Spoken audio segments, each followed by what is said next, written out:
Stargirl by Jerry Spinelli. Chapter 1. Did you see her? That was the first thing Kevin said to me on the first day of school, 11th grade. We were waiting for the bell to ring. See who? I said. Ha! He craned his neck, scanning the mob. He had witnessed something remarkable. It showed on his face. He grinned, still scanning. You'll know. There were hundreds of us, milling about, calling names, pointing to summer-tanned faces we hadn't seen since June. Our interest in each other was never keener than during the first 15 minutes before the first bell of the first day. I punched his arm. Who? The bell rang. We poured inside. I heard it again in homeroom, a whispered voice behind me as we said the Pledge of Allegiance. You see her? I heard it in the hallways. I heard it in English and geometry. Did you see her? Who could it be? A new student? A spectacular blonde from California? Or from back east, where many of us came from? Or one of those summer makeovers, someone who leaves in June looking like a little girl and then returns in September as a full-bodied woman, a 10-week miracle. And then, in earth sciences, I heard a name. Stargirl. I turned to the senior slouching behind me. Stargirl? I said. What kind of name is that? That's it. Stargirl Caraway. She said it in homeroom. Stargirl? Yeah. And then I saw her, at lunch. She wore an off-white dress so long it covered her shoes. It had ruffles around the neck and cuffs and looked like it could have been her great-grandmother's wedding gown. Her hair was the color of sand. It fell to her shoulders. Something was strapped across her back, but it wasn't a book bag. At first, I thought it was a miniature guitar. I found out later it was a ukulele. She did not carry a lunch tray.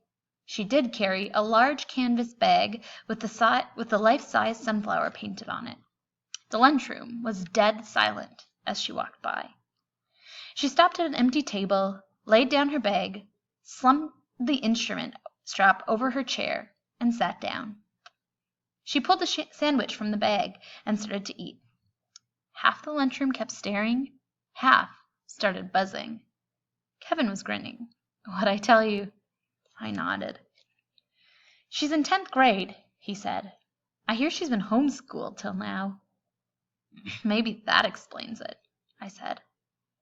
Her back was to us, so I couldn't see her face. No one sat with her, but at the tables next to hers were kids, cramming two to a seat. She didn't seem to notice. She seemed marooned in a sea of staring, buzzing faces. Kevin was grinning again. You know what I'm thinking? He said. I grinned back. I nodded. Hot Seat. Hot Seat was our in-school TV show. We had started it the year before. I was a producer/director. Kevin was on-camera host. Each month, he interviewed a student. So far, most of them had been honor student types, athletes, model citizens, noteworthy in the usual ways, but not especially interesting. Suddenly, Kevin's eyes boggled. The girl was picking up her ukulele, and now she was strumming it, and now she was singing. Strumming away, bobbing her head and shoulders, singing, I'm looking over a four-leaf clover that I overlooked before. Stone silence all around. Then came the sound of a single person clapping.